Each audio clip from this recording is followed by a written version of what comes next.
Dans le cadre de la mise en place du plan stratégique, il y a un élément très important également, c'est l'organisation de l'entreprise.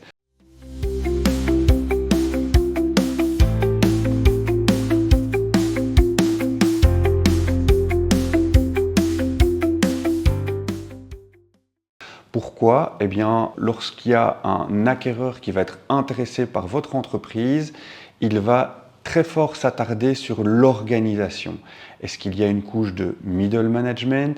Est-ce qu'il y a une forme d'autonomie au niveau du dirigeant? Est-ce que les employés sont favorables à la cession ou pas? C'est vraiment un élément qui va améliorer les conditions de la transaction, d'avoir une organisation sainement réfléchie pour la transmission. Je n'organise pas ma société de la même manière si j'y vais vendre ma société à un acquéreur stratégique ou à un manager acquéreur.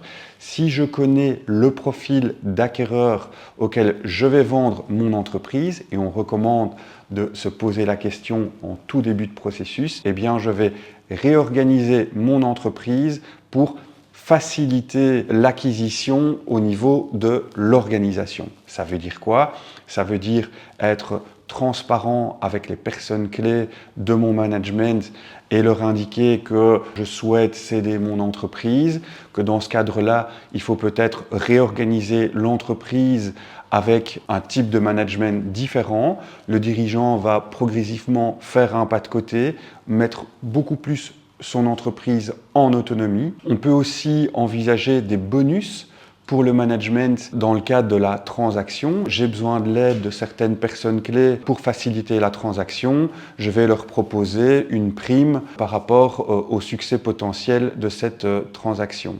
À ce niveau-là, je sais que la transparence est un élément qui est souvent très compliqué pour un entrepreneur parce qu'il a peur de parler de la transaction, mais c'est vraiment fondamental de pouvoir avoir un petit groupe restreint avec lequel on va en parler.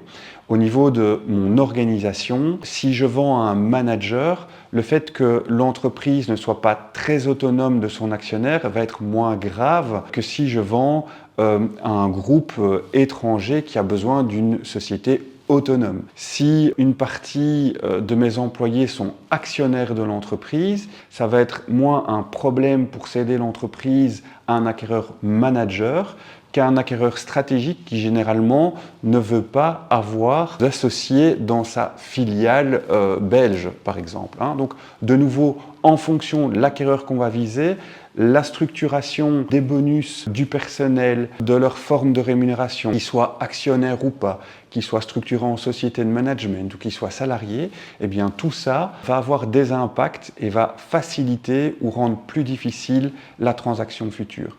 Donc ce point de vue de l'organisation, tout d'abord, on va bien l'analyser et en fonction des éléments qu'on va constater, on va mettre en place des actions qui vont nous permettre de renforcer l'organisation du point de vue de l'acquéreur qu'on va cibler. Merci beaucoup pour votre écoute et à très bientôt.